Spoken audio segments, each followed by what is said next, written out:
नमस्कार साथियों, जय गौ माता सभी को, वंदे मातरम। दोस्तों, आज हम आए हुए हैं मध्य प्रदेश के गुना शहर के अंदर। और ये मतलब गुना शहर के पास में एक गांव है, छोटा सा हिलगना गांव। तो यहाँ पर हम भ्रमण कर रहे थे, घूम रहे थे, ऐसे ही हमने देखा यहाँ पर एक कुआं बना हुआ है। और कुआं आप एक बार देख सकते हैं। भाई जी, एक बार कुआं दिखा दीजिए चारों तरफ से। आदरणीय केशव पांडे जी, यहाँ पे जो कुआं बना हुआ है, आपको संरचना देख रहे होंगे, संरचना किस तरह से बनी हुई है। और यहाँ पर जो मतलब आजकल ईंटों का प्रयोग किया जाता है, जो मतलब मिट्टी से बनाई जाती हैं, लेकिन यहाँ पर किसी ईंट वगैरह का प्रयोग नहीं किया गया है। जो मतलब नेचुरल पत्थर होते हैं, उन पत्थरों का प्रयोग किया गया है। और यहाँ पर आप देख सकते हैं कि ये जो कुआं बनाया गया है, आजकल जो लोग डेवलपमेंट के नाम पर सीमेंट लेकर के आ गए हैं, कंपनियों के द्वारा सीमेंट ला दिया गया है। तो सीमेंट की लाइफ एक्सपेक्टेंसी जो होती है वो लगभग 100 वर्ष होती है। जी। मतलब अगर आप अपना घर बनाते हैं आजकल, तो 100 वर्ष से ज्यादा वो चलता नहीं है। 100 वर्ष के बाद उसके अंदर क्रैक आने लगते हैं, टूटने लगता है। यहाँ पर जो ये कुआं बना हुआ है, इसके अंदर कोई सीमेंट का प्रयोग नहीं किया गया है, किसी भी प्रकार की ईंट का प्रयोग नहीं किया गया है। यहाँ पर जो प्रयोग किया गया है सीमेंट के तौर पे, वो चूने पत्थर का प्रयोग किया गया है, जिसके बारे में भाई राजीव दीक्षित जी ने बहुत विस्तार से बोला है कि जो चूना पत्थर होता था, हमारे जो बड़े राजा महाराजा हुआ करते थे, जो हमारे यहाँ के लोग होते थे, वो घरों में चूने पत्थर का प्रयोग करते थे, क्योंकि चूना पत्थर जो होता है वो लगभग 1,000 वर्ष तक चलता है। जी भाई जी। 1,000 वर्ष तक इसके अंदर कोई क्रैक नहीं आते हैं, और इसी तरह से मतलब सुंदर होता है। और जबकि उस जो मतलब आजकल सीमेंट आ रहा है, उस सीमेंट से कई गुना ज्यादा मजबूत होता है। तो इसको देख करके आपके मन में क्या विचार आ रहा है, मतलब क्या कहना चाहते हैं इसके बारे में? जो मतलब राजीव भाई ने बोला था कभी, वो प्रत्यक्ष आप यहाँ पर देख रहे हैं। भाई जी, हमारे आदरणीय राजीव भाई जी ने जो बोला था, आदरणीय राजीव भाई बहुत एक सहज विचारधारा के तो व्यक्ति थे वो जो है। और उनका काफी सारा रिसर्च रहा है। और पूर्वजों ने भाई, हमारे जो पूर्वज थे वो तो उनकी महान कला शिल्पी रही है। क्योंकि हमारे क्षेत्रों में भी आपको चूना भस्सी के जो है मकान, पटौहा मकान, मतलब एक कहावत है गांव की भाषा में कि नारी पटौहा खूब जल और बरगद की छाँव, ठंडी में गर्माता है गर्मी में ठंडा। जी। तो नारी पटौहा कूप जल, पटा हुआ जो मकान जो बनता था वो चूना भस्सी को मिलाकर, अलसी का पाउडर होता था उसमें, बेल का लाशा होता था। तो ये ऐसे मतलब 5-10 प्रकार की सामग्री को मिलाकर नेचुरल तरीके से मकान भी बनाते थे, कुआं बनाते थे। अब कुआं जो हमारे पूर्वजों ने जो बनाया है ये, तो ये कुएं में मतलब कि इन्होंने बाहर से कुछ मिला है, भस्सी चुना लिया है, बाकी पत्थर यही मिल गया, बे, मजदूरी भी यही की बेल भी मिलाते थे पहले। जी। सफेद तो वाला कम कंकर। लागत में जो है, कम लागत में बनता था और बहुत अधिक समय तक अब आयु देख ही रहे जो है। आज के समय जो निर्माण हम देख रहे हैं, आज का निर्माण जो सीमेंटों में देख रहे हैं, जो मकानों में कर रहे हैं, उसके बिल्कुल विशेष ये अपोजिट है जी। तो आपका बहुत अच्छा मतलब कि जो है इस पर जी। आपका अध्ययन जो चल रहा है भाई जी, जी जी। बहुत ही। एक पास में यहाँ पर भी कुआं बना हुआ है, जी भाई जी। उसको भी एक बार मतलब चल करके देखते हैं। जी भाई जी, चल के देखा जाए उसे जो। जी। तो आजकल केशव जी क्या हो गया है कि जैसे भाई राजीव दीक्षित जी ने भी बोला हुआ है, कंपनियों का क्या उद्देश्य हो गया है, उनका उद्देश्य ये नहीं है कि हमारी जो पुरातन संस्कृति है, हमारा जो ज्ञान है, उसको प्रचारित किया जाए, उसको प्रसारित किया जाए। उनका जो मुख्य उद्देश्य होता है वो सिर्फ ये होता है कि हम क्या करना है, हमें ज्यादा से ज्यादा कंपनियों से सामान खरीदना है। जी। यदि आप कंपनियों से सामान व्यवसायीकरण, उनका व्यवसायीकरण हो गया है, उन्होंने बिल्कुल हर एक चीज को व्यवसायीकरण कर दिया, व्यापार की दृष्टि से वो हमारे बिल्कुल समाज में ले आ रहे हैं। बिल्कुल जी। व्यापार की दृष्टि से परोसा जा रहा है। और व्यापारीकरण के मतलब जो मार्ग पे जो व्यक्ति चलेगा, हाँ जी। उसको ये कहा जाता है कि ये व्यक्ति सभ्य है, ये 21वीं शताब्दी का व्यक्ति है, ये बहुत सुलझा हुआ व्यक्ति है। जी। उसको पढ़ा लिखा मतलब माना जाता है, मान जी। लेकिन यदि कोई व्यक्ति इन चीजों के ऊपर रिसर्च करता है, अपने पूर्वजों की चीजों को आगे बढ़ाता है, जी। तो उसको तो अनपढ़, गंवार, मूर्ख समझा जाता है। आजकल लोग बड़े बड़े कंपनियों में रहते हैं, बड़ी बड़ी कंपनियां बनी हुई हैं, बड़ी बड़ी बिल्डिंगें बनी हुई हैं, वहां पर उनको शुद्ध हवा नहीं मिलती है, शुद्ध ऑक्सीजन नहीं मिलती है। और ऑक्सीजन का वो खरीदते हैं, कई दवाइयाँ खरीदते हैं जी। कैल्शियम के लिए। जी। और कई क्या बोलते हैं, आयरन की कमी को दूर करने के लिए गोलियों का प्रयोग करते हैं। यहाँ पर सब कुछ नेचुरल है, मतलब चारों तरफ बिल्कुल प्रकृति का वास है, गोमाताएं चल रही हैं। जी। तो यहाँ पर आपको कैसा लग रहा है कि आप, जो लोग समझते हैं कि वो पढ़े लिखे हैं और हम लोगों को वो मूर्ख समझते हैं, यदि हम जंगलों में प्रवास करते हैं, जंगलों में रहते हैं, जंगलों में रहने वालों को मूर्ख समझा जाता है। आपने देखा होगा, देसी टार्जन जी को भी कई बार काफी ज्यादा ट्रोल किया गया, तरह तरह की बातें कही गई कि वो जंगल में रहते हैं, जी। तो वो असभ्य हैं, वो सभ्य नहीं है। तो सभ्यता की क्या पहचान होती है ऐसी?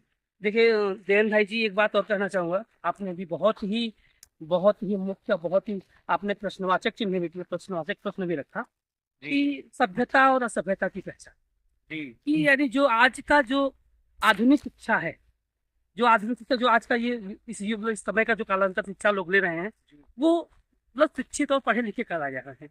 सूट बूट पहन लिया और चार अक्षर जो है शब्द, वो पुस्तकी नॉलेज अध्ययन कर लिया। जी तो हमारे समाज में और हमारे पूर्वजों, जो हमारे जो पूर्वज थे, जी उन्हें, देवेंद्र भाई जी, उन्हें अध्ययन पूरा प्रकृति का, नेचर का, वो अध्ययन करते थे।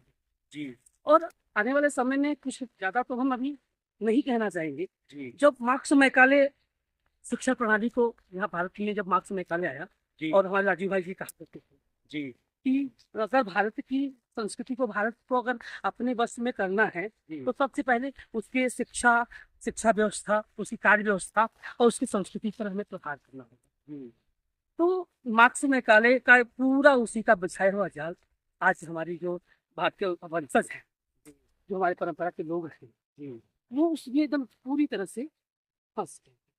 जी और जो हमारी परंपरा रही है जी अध्ययन की, अध्यात्म की, प्रकृति शिक्षा, गो विज्ञान की शिक्षा और आयुर्विज्ञान की शिक्षा, जी कृषि विज्ञान की शिक्षा, जी हमारे पास जो 16 शिक्षाएं थी, उस पर हम अमल ना किए। और उसका ही नतीजन ये रहा कि हम धीरे धीरे अपनी चीजों को मतलब पीछे करते गए।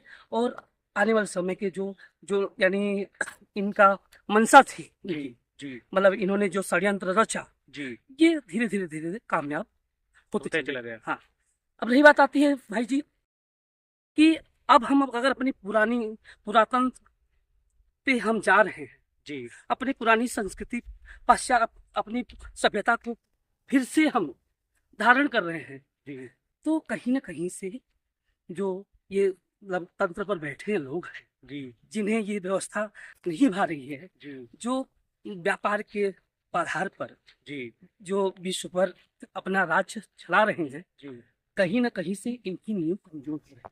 जी तो इन्हें चिंता हो रही है कि फिर से अगर भारतीय परंपरा अगर फिर से उठकर ऊपर आएगी, जी तो कहीं ना कहीं से इनके जो है कुठारा घाटी भी महसूस हो रहा है।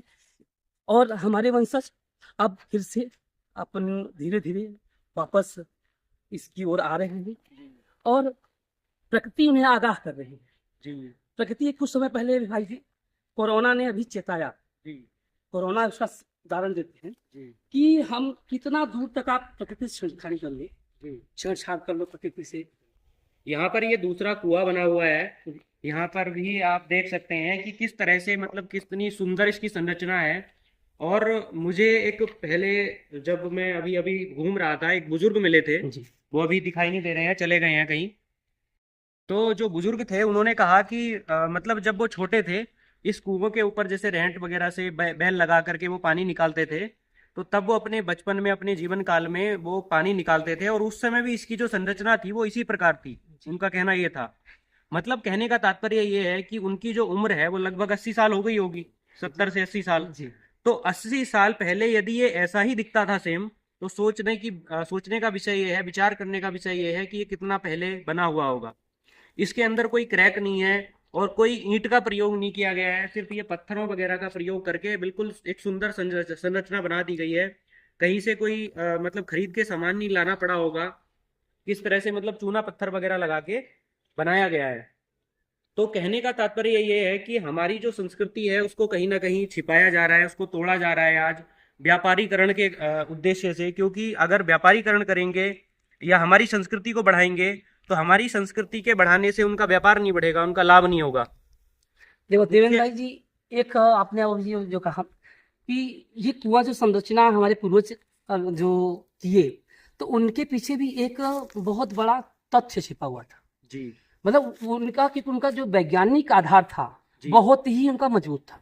जी पहला चीज कि जैसे हम अब पहले क्या करते थे कि मिट्टी के घड़े हुआ करते थे, तो मिट्टी के घड़ों में जो है हम जल का सेवन किया करते थे, उसमें पात्र में रखते थे। तो मिट्टी और पत्थर दोनों जो है माँ और जैसे बहन बहन, मौसी और माँ का रिश्ता होता है। जी मिट्टी और पत्थर जी दोनों माँ और बहन मतलब जो माँ और मौसी का रिश्ता होता है, उसी प्रकार दोनों रिश्ते थे। तो उनका जो वैज्ञानिक तथ्य था कि पहले जो है कि जल को हम कितने सेंटीमीटर में रखेंगे, कितनी गहराई में रखेंगे, क्योंकि जल में क्या होता है भाई जी, देवेंद्र भाई जी, उसमें क्यूरिक पावर होता है। जी जो क्यूरिक पावर, जब जल का क्यूरिक पावर कमजोर, जैसे जैसे कमजोर होगा, वैसे वैसे जल विषाक्त रूप अपना पकड़ता है। विषाक्त रूप यानी आपने देखा होगा भाई जी, जो है कि जैसे एक वर्षा का जल किसी तालाब में जमा हो जाए और उसमें साफ सफाई का अगर ध्यान न दिया जाए, तो उसमें धीरे धीरे धीरे उसका रंग रूप बदलने लगता है। तो इस प्रकार से इसको बनाया गया जाता था कि पत्थर लगाते थे, पत्थर लगा के उसके बाद उसमें उसको सेफ तरीके से बनाते थे और कम गहराई रखते थे कि पानी का क्यूरिक पावर लेवल बना रहे। हाँ, वो विषाक्त यानी उसको वो पानी विषैला ना हो पाए, और वो क्यूरिक पावर पानी जब वो कुएं का जल पीते थे और कुएं के जल से खेती किया करते थे, तो उसमें बहुत ही मतलब जो है जो अनाज उपज होता था, जो उपज करते थे, बहुत वो स्वस्थ और मतलब मस्त, बिल्कुल मजबूत, अच्छा था। मतलब सीधी सी बात है, जब जी। क्यूरिक पावर उसके अंदर होगी, एनर्जी प्रॉपर उसके अंदर होगी, सारे न्यूट्रिएंट्स उसके अंदर होंगे, जी, और जब वो फसलों को मिलेंगे तो सीधी सी बात है जो फसल होगी वो भी वो मतलब बलिष्ठ, स्वस्थ और तंदुरुस्त होगी। जी स्वस्थ होगी, तंदुरुस्त बिल्कुल, होगी, और उसको इसीलिए खाएगा मनुष्य इसी तो जी, बलिष्ठ हो हाँ बनेगा। धीरेन्द्र भाई जी, इसीलिए हमारे जो पूर्वज थे वो 120 वर्ष 100 वर्ष जो है उनकी आयु रहती थी, और वो एकदम भीम बलराम और अंगद जैसे वो बलिष्ठ, एकदम मजबूत और स्ट्रांग रहते थे। जी और आज की जो हमारी पीढ़ी है, देखो हम कैसा खान पान कर रहे हैं, तो आपके सामने है कि हमारी जो नई बंसज आ रही, नई पीढ़ी आ रही है, बिल्कुल वो पहले, अच्छा तीसरे 100 साल पहले देख लीजिए कि उनकी हाइट कितनी होती थी, बिल्कुल उनका हेल्थ कितना होता था, बिल्कुल उनका मतलब कि जो इम्यूनिटी पावर, मतलब कि ऊर्जा था, वो दिन भर काम करते थे खेतों में, हर जगह काम पर व्यस्त रहते थे। और आज का समय देख लीजिए, कालांतर समय कि हम व्यापारीकरण में चलते गए, आधुनिक युग का मतलब कि ये जो नए युग का हम आधार लेते गए और अच्छा, जी, आपने एक चीज देखी है आजकल, मतलब जिम का बहुत ज्यादा प्रचलन हो गया है। जी भाई जी, जिम के अंदर आपने देखा होगा कई सारे लोग होते हैं, वो अपने मतलब वेट मसल्स, बनाने, मसल्स वगैरह गेन जी, करने के जी लिए, भाई यहाँ जी, से सीना चौड़ा करने के जी, लिए इस तरह से वो खींचते हैं, जी भाई जी, इस तरह से खींचते हैं। तो उससे क्या होता है, यहाँ सीने पे जोर पड़ता है, सीना मजबूत होता है उससे जी, व्यक्ति का। तो सीधी सी बात है कि यदि कोई व्यक्ति कुएं से पानी खींचेगा, इस तरह से खींचेगा, इस तरह से खींचेगा, तो किस पे जोर बिल्कुल भाई पड़ेगा? जी, सीने पे जोर बिल्कुल पड़ेगा, शोल्डर यहाँ और से सीने, शोल्डर शोल्डर मजबूत और सीने होंगे। पे बिल्कुल। तो तो वो जो व्यक्ति आजकल क्या बोलते हैं, बहुत ज्यादा एक्सरसाइज करते हैं, अपने आप को वो तुर्रम खां पता नहीं क्या समझते जी, हैं, जिम में जाकर के बॉडी बिल्डर समझते हैं, वो मतलब वो चीजें हमारे जो पूर्वज थे वो नॉर्मली प्राप्त कर बिल्कुल लेते थे। हर एक चीज के पीछे एक तथ्य छिपा था भाई जी, जी मतलब वो पूरा वो मतलब कि एकदम साइंटिफिक तरीके से उनका काम था। जी चाहे वो कुएं का कार्य हो, चाहे वो घर की सीढ़ियों का काम हो, चाहे हमारी माताएं चक्कियां चलाती थी, जी जांच चलाती थी, जी चाहे वो जो है मतलब कि जो भी काम वो मतलब कि एक एक काम घर में था, वो सब एक वैज्ञानिक साइंटिफिक तरीके से धीरे, हमारे राजू भाई जी दीक्षित कहा करते हैं, जी। वो पूरा उनका अध्ययन था जो भाई जी, और उन्हीं के आधार। दूसरा जी, दूसरा क्या बोलते हैं, जैसे पानी कोई व्यक्ति निकालेगा, जब मेहनत से निकालेगा तो सीधी सी बात है जितनी उसको आवश्यकता होगी उतना ही उतना ही निकालेगा, इतना खर्च उतना ही निकालेगा, क्योंकि बिल्कुल। उसने मेहनत से निकाला भाई जी, हाँ, बिल्कुल वो लेकिन जब मेहनत नहीं लगेगी और इंस्ट्रूमेंट ऐसे ऐसे आ जाएंगे, उसको कुछ परवाह ही नहीं होगी, सीधी सी तो बात है, क्योंकि मेहनत उसकी लगनी ही है। बिल्कुल भाई, व्यर्थ जाएगा पानी फिर ना, बिल्कुल आजकल जाता नालियों में जा रहा है। भाई जी देख रहे हैं कि आदमी जो है उसको आवश्यकता है 20 लीटर की, और वो 100 लीटर बर्बाद कर रहा है बिल्कुल नहाने में। जाता है नहाने में, उसने मतलब आजकल बोरवेल का बट आ गया है, स्विच ऑन कर दिया, पानी बह रहा है, वो साबुन लगाया जा रहा है, शैम्पू लगाया जा रहा है, पानी बह रहा है पाइप नल के द्वारा, कोई चिंता ही नहीं है। और कुएं में जब हम पहले भरा करते थे, तो कुएं से मुझे पता है कि एक बाल्टी हमने निकाला था, हमें दूसरी बाल्टी निकालने में बहुत ताकत लगेगा, तो बिल्कुल उसी पानी में हमें इस्तेमाल करना है कि कुएं हमने भी कुएं का इस्तेमाल किया, कुएं से पानी हमने निकाला, जी गायों को पानी पिलाया, जो है अपने हमारे यहाँ गाय रही हैं, जी तो कुएं से पानी भर के हमने गायों को पानी पिलाया। लकड़ी के वो बना करते थे, होद बनाते थे जी लकड़ी के, जी जी हमारे इधर तो। जी, गाँव में बिल्कुल हाँ, वो सब मेहनत परिश्रम लगता था, तो आदमी उसका बचाव मतलब कि उतना बचाव करता था कि हमें मेहनत लगना है तो हमारा पानी ज्यादा वेस्ट ना हो, खराब ना हो, बिल्कुल मतलब यूज में आए, बिल्कुल यूज में आए, 2 बाल्टी की जगह 4 बाल्टी 5 बाल्टी, मतलब वो 100 लीटर बजाय 200 लीटर भी निकालो, लेकिन वो पानी यूज में लेता था, बिल्कुल एक बूंद पानी का खराब नहीं जाने। बिल्कुल बिल्कुल। नहीं, बहुत अच्छी बात है, यही कारण है कि हमारे देश में महाराणा प्रताप जैसे वीर हुए, राणा सांगा जैसे वीर हुए, जिनकी भूमि पर आज हम यहाँ पर विराजमान है। राणा सांगा की, जिनकी मतलब शरीर पर लगभग 84 घाव थे, एक आंख नहीं थी, एक हाथ नहीं था, एक पैर नहीं था, लेकिन फिर भी वो दुश्मनों से लड़ रहे थे। जी भाई जी, तो कहीं ना कहीं हमारे पूर्वजों के जो चीजें थी वो बिल्कुल पूजनीय हैं, जिन नमन करने योग्य हैं। बिल्कुल भाई।